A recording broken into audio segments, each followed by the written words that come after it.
Condensation, synthesis and hydrolysis. आज हम इसके बारे में पढ़ने लगे हैं। Protein, nucleic acid, carbohydrates and lipids, जिनको हम जानते हैं कि ये ऑर्गेनिक मॉलिक्यूल्स हैं। और ये ऑर्गेनिक मॉलिक्यूल जो बड़े मॉलिक्यूल हैं, ये पॉलीमर की शक्ल में होते हैं, यानी इसके अंदर कई यूनिट पड़े होते हैं। अच्छा, ये सारे के सारे छोटे मोनोमर से बने होते हैं, डिफरेंट किड्स के मोनोमर्स, इन छोटे छोटे से बने। जैसा कि प्रोटीन किससे बना होगा? अमीनो एसिड से, न्यूक्लिक एसिड न्यूक्लियोटाइड से, कार्बोहाइड्रेट शुगर से। यानी कि ये पॉलीमर्स हैं, इनके छोटे जो मोनोमर्स होंगे वो अमीनो एसिड, न्यूक्लिक एसिड का क्या होगा? न्यूक्लियोटाइड, कार्बोहाइड्रेट्स का शुगर होगा। ये छोटे किससे बने होते हैं? मोनोमर से बने होते हैं। अच्छा, ये मोनोमर आपस में एक दूसरे के साथ जुड़ते कैसे हैं? वो जुड़ते हैं कंडेंसेशन और डिहाइड्रेशन प्रोसेस से जुड़ते हैं। कंडेंसेशन का मतलब होता है सिकुड़ जाना, डिहाइड्रेशन का मतलब होता है उसमें से पानी का निकल जाना। समझ लगी है? अब कंडेंसेशन के देखो, ये ग्लूकोज है और ये वाला भी ग्लूकोज है। ये दोनों ग्लूकोज आपस में एक दूसरे के करीब आ गए हैं, सिकुड़ गए हैं। इस वजह का नाम क्या है? Condensation process. ये देखें, ये दूर दूर थे और ये अब करीब आ चुके हैं। और डिहाइड्रेशन का मतलब होता है कि इनमें से वाटर निकल गया है। अच्छा, ये वाटर कैसे? ये देखें, वाटर निकला है। वाटर कैसे निकला है? ग्लूकोज का ये एक मॉलिक्यूल था, उसका OH ग्रुप पूरा का पूरा निकल गया है ग्लूकोज के मॉलिक्यूल में, और दूसरे ग्लूकोज के मॉलिक्यूल में सिर्फ H निकला है। तो ये H और OH मिलेंगे तो क्या बन जाएगा? वाटर बन जाएगा।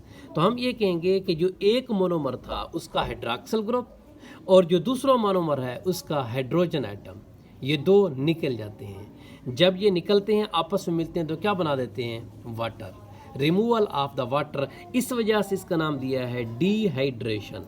हाइड्रेशन का मतलब क्या होता है? वाटर, पानी। डिहाइड्रेशन, भाई पानी निकल गया है, पानी।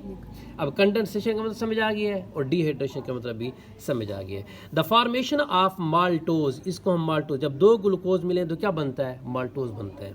The formation of maltose by two glucose monomer is an example of condensation reaction.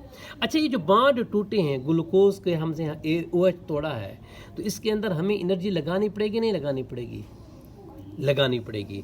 इसके अंदर एनर्जी इस्तेमाल होती है केमिकल बॉन्ड को तोड़ने के लिए, केमिकल बॉन्ड को तोड़ने के लिए। मींस हमने अगर बड़े मैक्रो मॉलिक्यूल बनाने, ये वाला ये बड़ा माइक्रो मॉलिक्यूल है, ये मैक्रो मॉलिक्यूल बनाने हों या पॉलीमर बनाने हों तो उसके अंदर हमें एनर्जी लगानी पड़ेगी। एनर्जी क्या करनी पड़ेगी? क्योंकि ये बांड तोड़े ना, ये बांड टूट रहे हैं, एनर्जी हमें लगानी पड़ेगी। समझ लगी है? और ये एनर्जी कौन देगा? ये सेल देगा। कौन देगा? सेल देगा। इसके बाद अब हर वक्त मैक्रो बड़े मॉलिक्यूल या पॉलीमर बनते नहीं हैं, बाद वक़्त ये पॉलीमर, ये बड़े मॉलिक्यूल टूटते हैं, बड़े मॉलिक्यूल टूटते हैं। आपका सवाल होगा, सर ये बड़े मॉलिक्यूल तोड़े क्यों जाते हैं? क्योंकि सेल को एनर्जी चाहिए। सेल को क्या चाहिए? एनर्जी। और एनर्जी हमेशा मोनोमर से मिलती है। किससे मिलती है? सेल हमेशा मोनोमर, मींस वो शुगर को सेल इस्तेमाल करेगा या सेल अमीनो एसिड को इस्तेमाल करेगा, यानी मोनोमर को सेल। इस वजह से बड़े मॉलिक्यूल की कहते हैं तोड़ा जाता है। अच्छा, ये बड़े मॉलिक्यूल को तोड़ा जाता है किसकी मदद से? पानी की मदद से तोड़ा जाता है। वहाँ जब छोटे जो मोनोमर थे वो मिले थे और बड़ा एक पॉलीमर बना था, उसके अंदर पानी निकला था। अब हमने क्या करना है? हमने इस बड़े को तोड़ना है छोटे मोनोमर के अंदर। अब यहाँ हम पानी ऐड करेंगे, जो पानी वहाँ निकल गया था इस पानी को हम क्या करेंगे? ऐड कर देंगे। अच्छा, इस प्रोसेस को हम कहते हैं, क्या कहते हैं इसे हम कहते हैं हाइड्रोलाइसिस। क्या कहते हैं? हाइड्रोलाइसिस। हाइड्रोलाइसिस क्या होता है? ये केमिकल प्रोसेस होता है in which macro molecule mean polymer, जो बड़ी मॉलिक्यूल होते हैं, is broken down into smaller fragments by addition of water molecule. यानी पानी ऐड करेंगे तो होगा। अच्छा, जिसके अंदर जो पानी ऐड हो रहा है वहाँ तो हमने एनर्जी लगाई थी, अब यहाँ एनर्जी क्या होगी? निकलेगी, हमें एनर्जी मिलेगी। हमें एनर्जी क्या होगी? मिलेगी। अच्छा, ये डिहाइड्रेशन का बिल्कुल, डिहाइड्रेशन कंडेंसेशन का क्या होता है? ये बिल्कुल रिवर्स प्रोसेस होता है। ये डिहाइड्रेशन कंडेंसेशन का उलट प्रोसेस है। इसके अंदर देखें, ये माल्टोज है, ये माल्टोज के अंदर हम ये वाटर दे रहे हैं। अब वाटर इधर जाएगा, एक OH इधर लग जाएगा और एक इधर लग जाएगा H। ये एक OH इधर बन जाएगा, इधर बन जाएगा। देखें, ये OH बन गया है और ये भी OH बन गया है। समझ लगी? यहाँ वाटर हमने क्या कर दिया? ऐड। यानी माल्टोज टूट गया है ग्लूकोज और ग्लूकोज के अंदर, और हमारी जो एनर्जी जो हमने उस वक्त बांड बनाने तोड़ने के अंदर लगी थी, वो बांड बनाने के अंदर एनर्जी सेल को क्या हो चुकी है? मिल चुकी है। क्या हो चुकी है? मिल चुकी है। अब हम इसके बाद पढ़ने लगे हैं इम्पॉर्टेंस ऑफ वाटर, पानी की क्या इम्पॉर्टेंस है, उसकी खसूसियत क्या है, अहमियत क्या है। आपको पता है पानी क्या है? ऑक्साइड ऑफ हाइड्रोजन, हाइड्रोजन की ऑक्साइड है, ऑक्सीजन है, H2O, जिसके अंदर 2 हाइड्रोजन होता है और एक क्या होता है? ऑक्सीजन होता है। अच्छा, इसका फार्मूला बड़ा सिंपल है, H2O कहते हैं, मगर इसके फार्मूले की बजाय अगर हम इसकी खसूसियात की तरफ जाएं तो खसूसियात बड़ी सरप्राइजिंग होती हैं, मीन हैरान कुन खसूसियात है। छोटा सा मालिक्यूल, खसूसियात बहुत बड़ी हैं। कैसे? इसी वजह से तो इसको हमने नाम दिया, इसको स्टेटस दिया है मीडियम ऑफ लाइफ, यानी ज़िंदगी का मीडियम है, ज़िंदगी इसके बगैर मुमकिन नहीं है। जो ज़िंदा जानदार हैं, जैसे आप लोग बैठे हुए हैं, आप लोगों की बॉडी के अगर 3 हिस्से किए जाएं, 3 हिस्सों में से 2 हिस्से पानी के बने हुए हैं। समझ लगी? आपकी पूरी बॉडी के 2 हिस्से किस चीज़ से बने हुए हैं? पानी के बने हुए हैं। अच्छा, अक्सर जानदारों के अंदर जो पानी का तनासब होता है वो 65 to 89% होता है, मगर जो बड़े जानदार हैं, जो मल्टी सेलुलर ऑर्गेनिज्म हैं, उनके अंदर उनके मुख्तलिफ आर्गन के अंदर, मुख्तलिफ हिस्सों के अंदर पानी की मिकदार मुख्तलिफ होती है। जैसे आपकी हड्डियां हैं, आपकी हड्डियों के अंदर पानी बहुत थोड़ा होता है, 20% सिर्फ पानी होता है। कितना होता है? 20% वाटर होता है हड्डियों के अंदर। मगर आपके ब्रेन की बात की जाए तो आपके ब्रेन के अंदर 85% वाटर होता है, 85% वाटर होता है। अगर हम पानी की बात करें तो पानी जो ज़िंदा जानदार होते हैं, जो ज़िंदा होते हैं, प्रोटोप्लाज्म होता है, उसको बनाने के अंदर या बॉडी बनाने के अंदर एक इम्पॉर्टेंट रोल अदा करता है। सिर्फ बॉडी बनाता नहीं है, बॉडी के अंदर माहौल को भी ये क्या करता है? मुनासिब रखता है, माहौल को भी फिट रखता है। माहौल को क्या रखता है? फिट रखता है। कौन? पानी। अगर पानी ना हो तो आपकी बॉडी का टेम्परेचर जो 37 डिग्री सेंटीग्रेड टेम्परेचर है, ये बहुत जल्दी ऊपर हो जाएगा, 40 पे चला जाएगा, क्योंकि पानी देर से गर्म होता है। पानी क्या होता है? देर से गर्म होता है। इस वजह से बॉडी का टेम्परेचर क्या कर रखता है? ये मेंटेन रखता है। क्या करता है? मेंटेन रखता है। अच्छा, यही पानी है कि जब आपकी बॉडी के अंदर हीट ज़्यादा होने लगती है तो बॉडी पानी को एवेपोरेट कर देती है, पसीने की शक्ल में बाहर निकाल देती है, तो बॉडी खुद क्या हो जाती है? ठंडी हो जाती है। यानी पानी आपकी ज़िंदगी को बरकरार रख रहा है। समझ लगी है? किसको? आपके टेम्परेचर को मेंटेन करके, आपके पीएच को मेंटेन करके। पीएच हाइड्रोजन है, पानी के अंदर हाइड्रोजन है, पीएच को मेंटेन रखता है। पानी बड़ा इंपॉर्टेंट है। अच्छा, अब इसके बाद आ गया सबसे पहले सॉल्वेंट प्रॉपर्टीज़। पानी के अंदर ये खसूसियत होती है, पता है इसको, पानी को हम यूनिवर्सल सॉल्वेंट भी कहते हैं। क्या कहते हैं? Universal solvent. तकरीबन अक्सर चीज़ें वो पानी अपने अंदर हल कर लेता है। अच्छा, हल करने की खसूसियात पानी की 2 चीज़ों की वजह से होती है। एक इसकी पोलैरिटी की वजह से होती है, यानी पानी के अंदर पोल्स होते हैं, इसके 3 एटम हैं, ऑक्सीजन, हाइड्रोजन, हाइड्रोजन, तीनों के ऊपर पार्शियल चार्ज आ जाएगा। हाइड्रोजन के ऊपर पॉजिटिव चार्ज आएगा, पार्शियल चार्ज, जुज़वी चार्ज होगा, मुकम्मल नहीं होगा। अगर मुकम्मल चार्ज है उसे हम आयन कहते हैं, ये जुज़वी चार्ज आएगा, इसे हम पोलर मॉलिक्यूल कहते हैं। समझ लगी है? इसके 3 है, हाइड्रोजन H के ऊपर पार्शियल जुज़वी चार्ज और ऑक्सीजन के ऊपर नेगेटिव जुज़वी चार्ज होगा। समझ लगी है? इस वजह से हम कहते हैं पोलर मॉलिक्यूल ये पार्शियली चार्जेबल होते हैं। अगर ये मुकम्मल चार्ज आ जाए, जैसे सोडियम क्लोराइड, सोडियम के ऊपर वो अपना एक एटम देता है क्लोरीन को, उसके ऊपर पॉजिटिव चार्ज आता है, वो फुल्ली चार्ज है, उसे हम आयन कहते हैं। उसे हम क्या कहते हैं? आयन। इस तरह क्लोरीन एटम लेता है, उसके ऊपर नेगेटिव चार्ज आता है, उसे भी हम आयन कहते हैं। मगर ये एटम इलेक्ट्रॉन देता नहीं है, किसी को देता नहीं है, अपने पास रखता है, मगर इसके ऊपर होता है पार्शियल चार्ज आता है। कौन सा चार्ज आता है? पार्शियल। इसकी एक पोलैरिटी है जो पार्शियल चार्ज आता है। और दूसरा इसकी जो खसूसियत है वो इसकी हाइड्रोजन बॉन्ड की वजह से है। ये अपने जो साथ रहने वाले दूसरे मॉलिक्यूल हैं उसके साथ एक वीक हाइड्रोजन बॉन्ड बनाता है। इन्हीं की 2 खसूसियात की वजह से इसे यूनिवर्सल सॉल्वेंट कहते हैं। अक्सर चीज़ों को अपने अंदर क्या कर लेता है? हल कर लेते हैं। अब ये पढ़ते हैं ये कैसे हाइड्रोजन बॉन्ड, ये कैसे वो बनाता है। अच्छा, ये जो हाइड्रोजन बॉन्ड है पानी, ये अपने उसके अंदर मीडियम के अंदर एक नहीं, एक नेटवर्क बना होता है बॉन्ड्स का। छोटे छोटे हाइड्रोजन बॉन्ड काफ़ी बनाते हैं। मीन्स पानी का एक माटर, जैसे ये आपको इधर नज़र आ रहा है, ये देखें, ये एक ऑक्सीजन का मॉलिक्यूल है, दरमियान में पड़ा, इसके ऊपर नेगेटिव चार्ज है, साथ ये हाइड्रोजन पड़े हुए हैं, इसके ऊपर पार्शियली पॉजिटिव चार्ज है, यहाँ भी पार्शियली पॉजिटिव चार्ज है। इस वजह से कहें ये पोलर मॉलिक्यूल है। अच्छा, ये चार्ज आ गया है, ये इसकी पानी की क्या है? अपनी पोलैरिटी है। क्या है?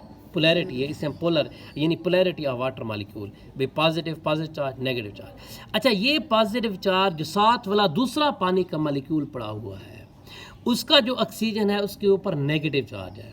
यहाँ हाइड्रोजन के ऊपर पॉजिटिव, साथ में दूसरा वाटर का मॉलिक्यूल उसकी ऑक्सीजन के ऊपर नेगेटिव, ये आपस में एक दूसरे के साथ हाइड्रोजन बॉन्ड बनाएंगे। क्या बनाएंगे? हाइड्रोजन बॉन्ड बनाएंगे। और ये बड़ा वीक अट्रैक्शन होती है। क्या होती है? वीक अट्रैक्शन, जल्दी टूट जाती है। इसी वजह से इसी हाइड्रोजन बॉन्ड और पोलैरिटी की वजह से पानी अक्सर चीज़ों को अपने अंदर क्या कर लेता है? हल कर लेता है। अब हम पढ़ते हैं, इसकी पोलर नेचर की वजह से देखा जाए तो इसके गिर्द जो दूसरे मॉलिक्यूल्स होते हैं, पोलर मॉलिक्यूल, वो इकट्ठे हो जाते हैं। जैसा कि सोडियम क्लोराइड का मिसाल है। सोडियम क्लोराइड क्या होता है? टेबल साल्ट होता है, जो आम हमारा खाने का नमक होता है। अच्छा, इसके सोडियम के ऊपर पॉजिटिव चार्ज आता है और क्लोरीन के ऊपर नेगेटिव चार्ज आता है। अब पानी की ये खसूसियत होती है कि इसके जो पोलर मॉलिक्यूल्स हैं, जैसे हाइड्रोजन, ऑक्सीजन, ये दूसरा जो मॉलिक्यूल है उसके चाहे पोलर मॉलिक्यूल हो या एनिक मॉलिक्यूल हो, यानी उसके ऊपर पार्शियल चार्ज हो, जो मुकम्मल तौर पे चार्ज हो, ये उसको घेर लेते हैं, उसके साथ बॉन्ड बना देते हैं। उसको क्या कर लेते हैं? बॉन्ड बनाते हैं। जैसे कि यहाँ आपको ये देखें, सोडियम क्लोराइड नज़र आ रहा है, ये सोडियम है, नज़र आ रहा है। अब सोडियम के साथ इसके ऊपर पॉजिटिव चार्ज है, मगर इसका जो ऑक्सीजन है, इसके ऑक्सीजन के ऊपर पार्शली नेगेटिव चार्ज है। इसके ऊपर क्या है? पार्शली नेगेटिव है, और इसके ऊपर कंप्लीट चार्ज है पॉजिटिव। मगर इस सोडियम ने काफ़ी ज़्यादा पानी के साथ क्या कर रहे हैं? हाइड्रोजन बॉन्ड बनाए हुए हैं। बनाए हुए नहीं बनाए हुए? बनाए हुए हैं। इस तरह ये सोडियम, इस तरह ये क्लोरीन है। अब क्लोरीन के ऊपर क्या है? Negative charge. ये वाटर के हाइड्रोजन के एटम के साथ बॉन्ड बनी। ये ऑक्सीजन बड़ा एटम है और ये छोटे छोटे क्या है? ये हाइड्रोजन एटम है। हाइड्रोजन के साथ क्या बनाया हुआ है? इसने बॉन्ड बनाए हुए। क्लोरीन के ऊपर नेगेटिव और हाइड्रोजन एटम के ऊपर पार्शली पॉजिटिव चार्ज है। तो ये क्या बनाए हुए हैं? हाइड्रोजन बॉन्ड बनाए हुए हैं। क्या बनाए हुए हैं? हाइड्रोजन। अच्छा, इसी वजह से आप पानी को, ये देखें, अब सोडियम क्लोराइड था, नमक था, जब इसको आपने पानी के अंदर डाला तो पानी ने इन सारों के साथ क्या कर लिए? हाइड्रोजन बॉन्ड बना दिए। मीन्स पानी ने अपने अंदर इनको क्या कर लिया? मिक्स कर लिया। जो ही आप नमक डालते हैं, फ़ौरन नमक क्या होता है? मिक्स हो जाता है, क्योंकि इसकी पोलैरिटी की वजह से। पानी भी पोलर है और जो हमने ऊपर डाला है सोडियम क्लोराइड, वो भी पोलर है, तो आपस के अंदर क्या हो, दोनों हल हो जाते हैं। समझ लगी है? अच्छा, अब ये तो पोलैरिटी की वजह से हल हुए हैं। किस वजह से हल हुए हैं? अच्छा, कुछ खालिस हाइड्रोजन बॉन्ड के जैसे होते हैं, जैसा कि ग्लूकोज की मिसाल है।